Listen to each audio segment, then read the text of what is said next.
On a workbench in Santa Ana stands an engine the size of a walnut, resting on a magazine page from July of 1957. 1,000,000 engines a year, not toys, engines, machined steel, fitted by hand, out of one building in Southern California. Each one held a fit finer than a human hair. And each one sold, new, in the drugstore window for $3.95. Everywhere else in America, a fit like that had a different name: expensive. It was what you paid a watchmaker for. A toy company was not supposed to be able to afford it, and for 20 years, one did. This is how a Cox .049 was built like a watch and priced like a toy. And why, once that building went quiet, nobody ever managed it again. Chapter 1. Precision has a price. Precision has always had a price tag. In a watch shop, you paid it in gold. In an instrument shop, you paid for it in months of waiting. The rule was simple: the closer the fit, the higher the bill. The engine on that magazine page broke the rule in public, every single day for a generation. Which leaves a question this film is built to answer. If the precision was real, and it was, and the price was real, and it was printed right there on the page, then somebody, somewhere, paid the difference. Who? Chapter 2. What a dollar actually bought. Start with the money itself. Years later, a man who worked inside that building, in customer service, from 1979 to 1981, broke the price down for the collectors who kept asking. Out of every dollar a boy handed across the counter, only about 10 cents bought the metal. 10 cents. The steel in the most precisely fitted toy in America was nearly the cheapest thing in the box. The rest went to the people, the building, the dealer's shelf, and to the company's margin, which was healthy. Cox was not selling cheap because it was desperate. It was selling cheap because it could. So the mystery gets sharper, not softer. The expensive part of a precision engine was never the steel. It was everything that happened to the steel. And that is where the money went quiet, into things no customer ever saw.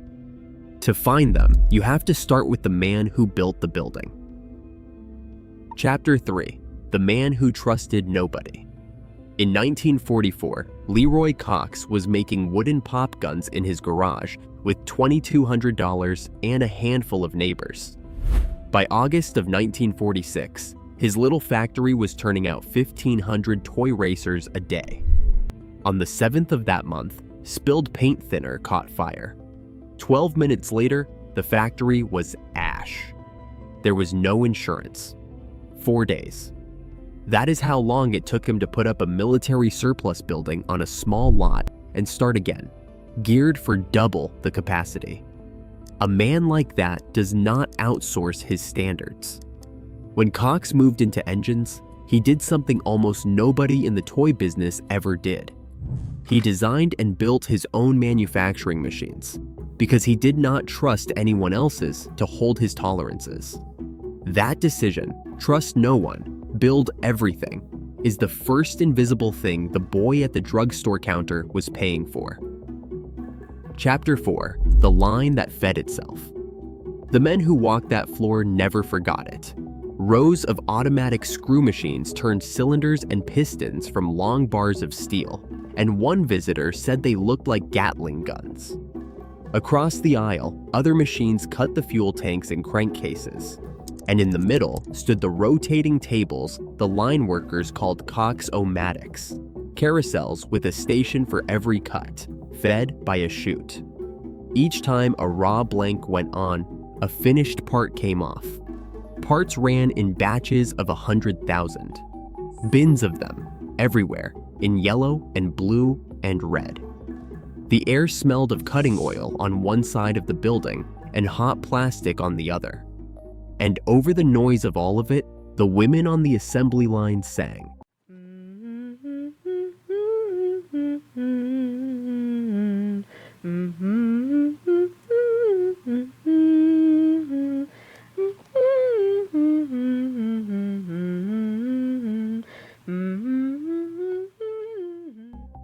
This channel has already told the story of what those parts could do.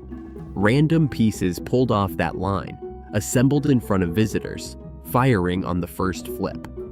That film answered how the engine held its fire. It never answered the harder question. Machines this good explain the precision. They do not explain the price. Something else was holding the standard, and it lived behind two sets of doors. Chapter 5. The Room with Two Doors.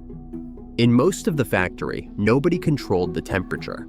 In one room, they controlled everything, including the people.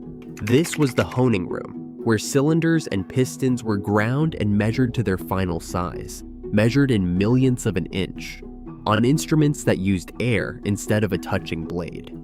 The room sat behind a double-chambered entry, 2 workers at a time, no more, rotating in shifts, because 2 extra human bodies were enough warmth to move a measurement in millionths. And when the parts were fitted, every engine, not a sample, every one, went onto a rotating carousel that pressure tested its seal. 6 engines loaded, 20 seconds, around and around, 1,000,000 times a year. An engine that lost pressure went back. A worker pulled a different piston and fitted it again, by hand. None of this was in any blueprint. No drawing says 2 doors, 2 people, 20 seconds. It lived in the procedure and in the people who ran it. Here is the quiet rule of that room, and it is worth keeping. In a cheap product, the most expensive thing is the steps you never see, which is exactly why what happened next made the whole industry flinch. Chapter 6. The Ad That Broke Its Rivals. Go back to that magazine page from July 1957. Every other engine on the page cost more. $1 more, $2 more. Proud names, good engines, honest prices. And at the bottom, the Cox line, $3.95. The rivals had a year to think about it. By the middle of 1958, the biggest of them, the maker of the famous Cub, printed a new price on a new plastic package, $3.95. Exactly. Matching the number was easy. Matching what stood behind the number was not. The record of the industry is blunt about what happened next. Few engines could compete at that price, and several companies simply stopped making engines this size altogether. 1 page, 1 number, and the number was the least of it. So how do 2 doors and 20 seconds and a room full of hand fitting make a price like that possible, instead of impossible? Chapter 7. Cheap was the expensive part. Here is the answer, and it runs backwards from everything cheap is supposed to mean. Cox did not make the engine cheap by cutting steps. Every step in that building was an added cost. The self-built machines, the temperature room, the test carousel, the hands fitting every piston. Cheap was not made by subtraction, it was made by scale.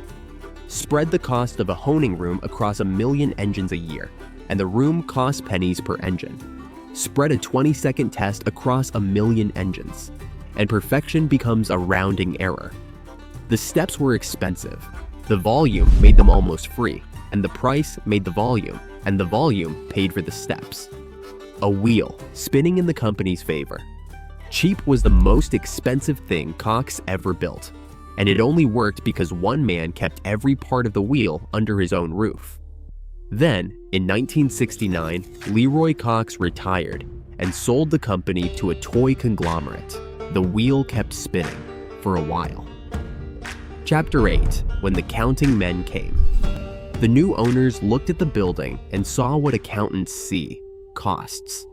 Somewhere in those years, an engineer, his name appears in no record, made a proposal. Drop the tapered grinding. Drop the hand fitting. Drop the pressure test. The engines would come off the line faster, and most would still run. On paper, it made sense. Every step removed was money saved that same quarter, and the price on the box did not move a penny. What the spreadsheet could not measure was what each of those steps had been holding. Then the quality inspectors were cut, and a man who was there tells what that meant. A machine could run a full 8-hour shift making flawed parts before anyone caught it. Thousands of engines at a time. The people on the line watched it happen. They could not stop it, so they sang about it to an old campfire tune. If in doubt, just ship it out. Doo-da, doo-da. Nobody wrote down the engineer's name. Nobody recorded the meeting or the date or whether anyone in the room objected. The song is what survived. And the engines themselves still testify. Collectors who run them side by side report the same thing. The engines from the taper years run for hundreds of hours and stay tight. The later ones, in the words of one man who owns both, the piston falls through the cylinder. For a moment, stand in that building at the end. The steam gone quiet, the lathes still, the singing over, footsteps echoing where 1 million engines a year were born. Then remember what is also true. The engines those years built are still here, in drawers, in boxes across America, and most of them still run. Chapter 9. The steps that disappeared. The price didn't change. The name didn't change. The steps disappeared. That is the last gift this engine has to give, and it works on anything you will ever buy. When something cheap is also good, it is because somewhere, someone refused to cut steps you will never see. And when something cheap goes bad, the price is not what changed. Look for the missing steps. The engine from the Santa Ana years, the one in the drawer, is the full step version. Built like a watch, literally. And this story is not history yet. In January of 2026, the man who keeps the last warehouse of Cox parts, 68 years old now, asked the collectors out loud whether it was time to sell. This story is not over. It is ending. Chapter 10. Close your eyes. A man who grew up on these engines could go back to Warner Avenue in Santa Ana today. He could stand on the sidewalk and close his eyes. The steam hisses, the lathes whine, the turntables clank through their steps, a finished part falling every few seconds. And over all of it, the women on the line are singing. He could open his eyes. The building is still there. The sounds are not. $3.95 was never the price of an engine. It was the proof of a system, paid in advance by a man who trusted no one, on behalf of millions of boys who never knew his name. They only knew that the little engine always started.